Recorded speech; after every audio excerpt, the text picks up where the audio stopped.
हाँ तो बच्चों नमस्कार। स्वागत है आपका आपके अपने चैनल ज्ञान गुरु एकेडमी में। पहले मैं देख लेता हूँ आज आप लोग को पढ़ाना क्या है। आज हम आप लोग को पढ़ा रहे हैं कक्षा 10 का विज्ञान। कक्षा 10 के विज्ञान में बच्चों चैप्टर नंबर 1 की सारी थ्योरी हो चुकी है आपकी। ठीक है, आज हम चैप्टर नंबर 2 जिसका नाम था अम्ल क्षारक एवं लवण, उसकी सारी थ्योरी हमने कर ली है। ठीक है, चैप्टर नंबर 2 की जितनी भी थ्योरी थी उसको हमने टोटल कर लिया है। सब कुछ हमने आपको बहुत ही बारीकी से पढ़ाया हुआ है। तो आप उन्हें अभी तक नहीं देखें तो आप उन्हें जाके प्लेलिस्ट से देख लीजिए। उसकी प्लेलिस्ट बना दी गई है।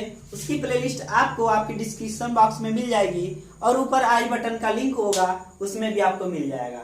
क्लियर है इतना?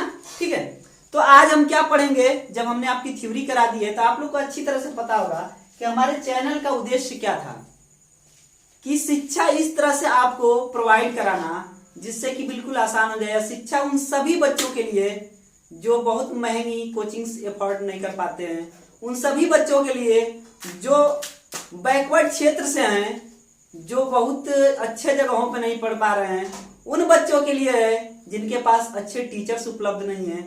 यानी कि ये सभी उन बच्चों के लिए जिनको पढ़ना तो चाहते हैं लेकिन पढ़ नहीं पा रहे हैं। सो बच्चों, इस चैनल के माध्यम से हम कर क्या रहे हैं, आप लोग को अच्छी तरह से पता होगा कि 6, 7, 8, 9, 10, 11, 12 ये आपके क्लासेज हैं। कोई नंबर नहीं बोल रहा हूं, ये क्लासेज हैं। इन क्लासों की जो भी सब्जेक्ट्स हैं उनको अब हम प्रोवाइड धीरे धीरे करा रहे हैं और आने वाले समय में आपको हर क्लास की जो वीडियोज हैं इसी चैनल पे मिलेंगी। ठीक है, यानी कि YouTube के इतिहास में पहला यह चैनल होगा जिसपे आपको हर क्लास की वीडियोज मिलेंगी। तो आपको बने रहना होगा हमारे साथ, थोड़ा सा विश्वास रखिए। कुछ ही दिनों में हम जो इस समय क्लास चला रहे हैं 10, 9, 11, 12 जल्द ही इनका कंप्लीट कोर्स करा देंगे। जैसे ही इनका कोर्स कंप्लीट हो जाएगा बाकी क्लासों के बारे में भी सोचेंगे। वैसे मैं आप लोग को एक बार रिमाइंड करा दूं कि 6, 7, 8 की साइंस भी चालू हो चुकी है, यानी कि उसके क्लासेज भी लिए जा रहे हैं आपके अपने चैनल पे। तो बेटा आज का जो मेरा क्लास है वो तो चैप्टर नंबर 2 का है, लेकिन ये आज का क्लास इंपॉर्टेंट है क्यों? क्योंकि बच्चों हमने आपसे वादा किया था कि हम एक भी पॉइंट आपका छोड़ेंगे नहीं। चैप्टर नंबर 2 में हमने थ्योरी पढ़ा दी है जैसा कि आपके क्लासों में पढ़ा दिया जाता है। आज हम इसका क्वेश्चन आपको हल कराएंगे। बिल्कुल पूरे क्वेश्चन को हल कराने का वादा किया था कि 1 क्वेश्चन आपसे हल कराऊंगा, एक क्वेश्चन आपसे हल कराऊंगा। तो आज मैं इसका जो पहला क्वेश्चन हल कराने जा रहा हूं बच्चों वो क्या है, आपकी किताब आप देख लीजिएगा। आपकी किताब जो चैप्टर नंबर 2 है उसके पेज नंबर 20 पे पहला क्वेश्चन है। पेज नंबर कौन सा है बच्चों? 20। आप क्वेश्चन अच्छी तरह से देख लीजिएगा। पेज नंबर 20 पे आपका पहला क्वेश्चन है। क्वेश्चन है क्या, उनको पहले समझते हैं। ठीक है, तो एक चीज मैं आप लोग को याद दिला दूं कि अगर अभी तक आप हमारे चैनल पर नए हैं तो जल्दी से सब्सक्राइब कर लीजिए। इसकी आपको बहुत सारी चीजें बता दिया हूं कि बायोलॉजी स्पेशल आपके शैलेंद्र सर पढ़ा रहे हैं, चाहे किसी भी क्लास की हो। फिजिक्स के लिए हम आपको फिजिक्स पढ़ा रहे हैं। ठीक है, बाकी सब सब्जेक्ट आपकी चल रही है प्रॉपर। तो चैनल को जल्दी से सब्सक्राइब कीजिए और आपको लगता हो कि आपके दोस्त को किसी को हमारी वीडियो की आवश्यकता तो जरूर उनके यहाँ पहुंचाइए। इस वीडियो को लिंक को शेयर कीजिए और जल्दी कीजिए, क्योंकि बच्चों शिक्षा बांटने से बढ़ती है। ये ना सोचिए कि हम किसी को शेयर कर रहे हैं तो हमारी शिक्षा कम हो जाएगी। ठीक है, तो आइए आज का क्लास देखते हैं। आज के क्लास में प्रश्न संख्या 1 है क्या, आपको 3 प्रश्नलियां दी गई हैं। कितनी प्रश्नली है बच्चों? 3 प्रश्नली। ठीक है, आई थिंक कि मैं आप लोग को बता दूं।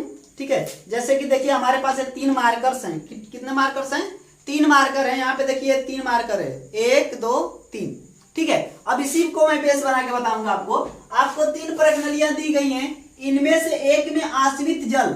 आश्रित जल होता क्या है कि जब आप जल को क्या करते हो कि पूरी तरह से शुद्ध करते हो, जैसे बॉयल करके उबाल कर, तो उसकी अशुद्धियां कुछ नीचे बैठ जाती हैं और जो ऊपर होता है आपका जल शुद्ध जल रहता है। ठीक है, उस जल का उपयोग हम दवाइयां बनाने में करते हैं और अन्य जगहों पे भी करते हैं, जैसे धोने में। ठीक है, तो इस जल को आश्रित जल कहते हैं। तो एक प्रश्नली में जैसे मान लीजिए कि ये जो आपकी प्रश्नली है, इस प्रश्नली में आप क्या करेंगे? ठीक है, आश्रित जल डाल देंगे एवं शेष 2 में से एक में अम्लीय और दूसरे में क्षारीय है। ठीक है, 2 में, एक में मान लीजिए अम्लीय और दूसरे में क्षारीय है।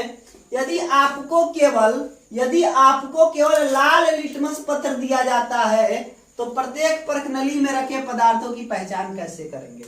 ठीक है, सो बच्चों बहुत ही इंपॉर्टेंट क्लास होने वाला है आपका। देखिए कह क्या रहा है, समझिएगा। ये आपकी 3 परख नलियां हमने यहाँ पे बना दी। कितनी परख नली बना दी? 3 परख नलियां यहाँ पे आपको बना दी। अब देखिए परख नलियों में क्या कह रहा है, क्वेश्चन को अच्छी तरह समझिएगा। कह रहा है कि एक में पहली परख नली में हमें क्या डालना है? आश्रित जल। क्या करना है बच्चों? आश्रित जल डालना है। ठीक है, सेकेंड परख नली में क्या कह रहा है? सेकेंड और थर्ड की बात कर रहा है। शेष 2 में से एक में अम्लीय, मान दीजिए कि इसमें अम्लीय है और इसमें क्षारीय। ठीक है, अम्लीय एवं क्षारीय विलयन एक दूसरे में है। यदि आपको केवल लाल लिटमस पत्र दिया जाता है, बच्चों बात किसकी कर रहा है? लाल लिटमस पत्र की। ठीक है, अब यहाँ पे जब रेड लिटमस पत्र आपको मिलेगा, सिर्फ एक ही तो लिटमस पत्र दिया जा रहा है। थोड़ी सी बेस बता दूं, कक्षा 9 में हमने आप लोगों को पढ़ाया था। क्या पढ़ाया था? शायद 10 में भी मैंने आप लोगों को पढ़ाया हुआ है। क्या पढ़ाया था कि अगर आपको कोई भी कंफ्यूजन हो तो बड़े भैया अनिल को याद कर लीजिएगा। किसको? आपकी सारी कंफ्यूजन दूर कर देते हैं। अनिल भैया कहते क्या है, पहले ये समझो। अ यानी कि अम्ल। क्या है बच्चों? अम्ल। ठीक है, सर इधर तक आ रहा है? ठीक है, अम्ल। और यहाँ नी का मतलब हुआ बच्चों नीला। ठीक है, अम्ल क्या करता है? नीले लिटमस को लाल कर देता है। ठीक है, अम्ल नीले लिटमस को लाल कर देगा। यानी कि बच्चों अगर अम्ल होगा उसमें आप नीला लिटमस पत्र डालोगे तो वह लाल कर देगा। बिल्कुल सिंपल सी बात है। तो आपने समझा, अम्ल नीले लिटमस पत्र को लाल कर देता है। यहाँ पे नीला आप लोग सही कर लीजिएगा। ठीक है, थोड़ी सी हिंदी कमजोर है, समझिएगा, आप लोग समझ सकते हैं। ठीक है, अम्ल क्या करता है बच्चों? नीले लिटमस पत्र को लाल कर देता है। तो इसको समझने के लिए हमने किनका फार्मूला यूज किया? अनिल भैया का एक शॉर्ट ट्रिक है आप लोग की। ठीक है, अनिल भैया क्या कहते हैं कि अम्ल जो होगा वह नीले लिटमस को लाल कर देगा। यानी कि अम्ल में आप नीला लिटमस पत्र डालोगे तो वह क्या होगा? उसको लाल कर देगा। ठीक है, तो वही चीज तो अब यहाँ में करनी है। क्या रहा है? इसके जस्ट अपोजिट होता है। तो लाल लिटमस पत्र क्या कर देता है? नीला हो जाता है। किसमें? क्षार में। सिंपल सी बात है। जब आप क्या करोगे? क्षार में लाल लिटमस पत्र डालोगे तो उसको नीला कर देगा। ठीक है, अब आइए इधर हम देखते हैं। सबसे पहले प्रत्येक परख नली में हम लाल लिटमस पत्र की पट्टी डालते हैं। क्यों डालते हैं भाई? क्यों डालेंगे? क्योंकि क्वेश्चन में बोला ही है भाई। क्या बोला है बच्चों? कि हमको सिर्फ क्या दी जा रही है? केवल लाल लिटमस पत्र दिया जा रहा है। जब हमको केवल लाल लिटमस पत्र दिया गया है तो हम नीला कहां से लाएंगे? कहां से लाएंगे? वही तो डालेंगे ना। समझिए, क्वेश्चन अगर समझ गए तो आंसर खुद आपको आ जाएंगे। ठीक है, कह रहा है कि केवल लाल लिटमस पत्र दिया जाता है तो हम तीनों में क्या करेंगे? इसमें भी लाल लिटमस पत्र डालेंगे, इसमें भी डालेंगे, इसमें भी डालेंगे। तीनों परख नलियों में हमें डालना क्या है? लाल लिटमस पत्र। तो प्रत्येक परख नली में हम लाल लिटमस पत्र की पट्टी डालते हैं। पतली सी होती है। आई थिंक कि मैं आप लोग को दिखा सकता था, बट लॉकडाउन की वजह से कोई कहीं जा नहीं पा रहा है। आप लोग समझ रहे हैं कोरोना का प्रभाव चल रहा है, तो हम लोग भी अपने स्टूडियोज और वहां पे स्कूल पे नहीं जा पा रहे हैं, जिसके वजह से आई थिंक कि मैं आप लोग को दिखा नहीं पा रहा हूं। लेकिन कभी मौका मिला तो मैं आप लोग को जरूर कराऊंगा। और मैं शायद आप लोग को अम्ल, क्षार और लिटमस पत्र जितने भी इसके प्रयोग होते हैं, यानी कि आपकी क्रियाकलाप होती हैं, ठीक है, सारी चीजें मैं आप लोग का करा दूंगा। ठीक है, चलिए थोड़ी सी बात करते हैं इस क्वेश्चन की। तो यहाँ पे उनकी पट्टी डालते हैं लाल लिटमस पत्र की। किसी एक परख नली में, किसी भी एक परख नली में, ये हो सकता है, ये हो सकता है, ये हो सकता है, कोई भी एक परख नली, किसी एक परख नली में लिटमस पत्र का रंग नीला हो जाता है। या तो ये नीला हो गया होगा, या तो ये नीला हो गया होगा, या तो ये नीला हो गया होगा। इसमें आसुत जल है। ठीक है, इसमें मान लीजिए आपका अम्ल है और इसमें क्या है? क्षार है। तो किसी एक परख नली में जो नीला लिटमस था वो लाल हो गया, या नीला लिटमस लाल हो गया, तो हम क्या समझ गए? यहाँ पे आप देख लीजिए, नीला लिटमस लाल कब होता है? तो नीला लिटमस लाल हो जाएगा। इससे सिद्ध होता है कि उस परख नली में क्षार की विलयन है। क्या है? क्षार है। जब नीला लिटमस लाल हो गया तो हमें पता चला कि वह क्षार है। ठीक है, अब क्या करेंगे? शेष दोनों बची हुई परख नलियों में एक में आश्रित जल है, एक में क्या है बच्चों? आश्रित जल है। अब क्या है? अब तो मान लीजिए कि ये लाल हो गया। ठीक है, तो हमें पता चल गया कि वो क्या है बच्चों? क्षार की विलयन है, यानी कि वह क्या है? आप लोग का क्षार है। तो इसको आपको अलग कर लेना है। जब इसको आप अलग कर लोगे तो शेष 2 बची हुई है आपके पास। शेष 2 बची हुई परख नलियों में एक आश्रित जल है तथा एक में अम्लीय विलयन है। सिंपल सी बात है, एक आपका आश्रित जल पहले से बता दिया गया था और एक में क्या है, अम्लीय विलयन है।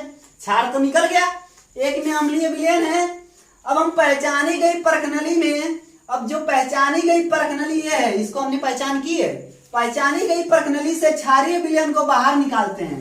जो इसका क्षारीय विलयन है, क्यों हम इसको पहचान किए थे भाई, देखिए क्या किया था उसने, लाल लिटमस को नीला कर दिया था, जिससे हमने पहचान लिया कि वह क्या है, क्षारकीय विलयन है। तो इसमें से हम क्या करते हैं, पहचानी गई परखनली में क्षारीय विलयन को बाहर निकालते हैं। जो क्षारीय विलयन है इसको हम बाहर निकालते हैं ताकि इसमें विलयन की थोड़ी सी मात्रा बची रह जाए। जो इसमें इसका सॉल्यूशन है, विलयन है, उसकी थोड़ी सी मात्रा बची रह जाए। अब इस परखनली में शेष बची हुई परखनलियों में से, अब क्या है, इस परखनली में शेष बची हुई परखनलियों में से एक परखनली बची हुई है, एक परखनली बची हुई है, दो परखनली बची हुई है। एक में क्या है, आश्रित जल है और दूसरे में क्या है, अम्ल है। शेष बची हुई दो परखनलियों में से क्या करते हैं बच्चों, दो परखनलियों में से किसी एक के विलयन को डालते हैं। अब इनमें से किसी भी एक के विलयन को आप इसमें डालोगे, या तो आश्रित जल का हो गया, एक और बची हुई है, तो जब उसको डालोगे तो दो स्थितियां हो सकती हैं। जब इन दोनों में से आप डालोगे बेटा तो दो स्थिति हो सकती है। पहली स्थिति, लिटमस पुनः लाल हो सकता है। लाल लिटमस पत्थर डाले थे तो क्या हो गया था, नीला हो गया था, तो इसमें डालो तो हो सकता है कि यह पुनः लाल हो जाए, पुनः लाल हो जाए। यानी कि इससे यह मालूम होता है कि इस परखनली में अम्लीय विलयन तथा अंतिम परखनली में आश्रित जल है। अगर आप इसमें डाल दिए, इसको इसमें डाले और आपको पता चला कि यह लाल हो गया पुनः, तो आपको स्पष्ट तौर पे अब आपका काम हो गया है, आपको कुछ नहीं करना है। आप अंदाजा लगा लोगे, क्या करोगे कि अम्लीय विलयन का रंग क्या है, अंतिम परखनली में आश्रित जल है, तुरंत समझ जाओगे कि जो बची हुई परखनली आश्रित जल है। क्योंकि अम्ल को जब आप क्या करोगे, क्षार में मिलाओगे तो तुरंत लाल हो जाएगा। अब ये भी तो बताया हूं, अम्ल क्या होगा बच्चों, ठीक है, नीले लिटमस को लाल कर देता है और लाल लिटमस को नीला कर देता है। यही तो बताया था अम्ल क्षार के बारे में आपको। उसके बाद फिर क्या होगा, लास्ट वाले में क्या हो सकता है, नीला लिटमस ही रह जाए। अगर परखनली में डालो, ठीक है, इस बारी परखनली मान लीजिए आपकी है, अगर इसमें डालो इसको और यह नीला लिटमस ही तो है, क्या है, नीला लिटमस है, क्योंकि यहाँ पे नीला हो गया था, देखिए ध्यान से, नीला रंग हो जाएगा, ठीक है। और क्षारकीय विलयन है, इस क्षारकीय विलयन में थोड़ी सी मात्रा है, इसमें से एक उठा के डाले और ये नीला का नीला ही रह गया। इसका मतलब उसमें कोई चेंजिंग नहीं हुई है, कोई रिएक्शन नहीं हो रहा है। जब कोई चेंजिंग तब नहीं होगी जब सेम प्रकार का होगा, यानी कि ये अम्ल हो है, ये क्षार है, तो अभी क्या होगा, क्षार होगा। देखिए क्या कह रहा है, इससे मालूम होता है कि डाला गया विलयन क्या है, आश्रित जल का अंतिम परखनली में अम्लीय विलयन है। जो अंतिम परखनली आपकी बचती हो क्या है, अम्लीय विलयन है। आई थिंक कि आप लोग समझ गए होंगे। अगर समझ गए तो अच्छी बात है, ठीक है, नहीं समझे तो आप कमेंट बॉक्स में जरूर कमेंट करके हमें बताएं, ठीक है। कमेंट बॉक्स में कमेंट करके बताएं कि सर यहाँ नहीं समझ में आया है। हम आपके कमेंट को बड़े गौर के साथ पढ़ते हैं और उसका सॉल्यूशन नेक्स्ट वीडियो में आपको हम दे देते हैं, ठीक है। तो बच्चों, आपको ये वीडियो कैसी लगी, वीडियो के नीचे लाइक बटन होगा, उसे जरूर दबा दीजिएगा।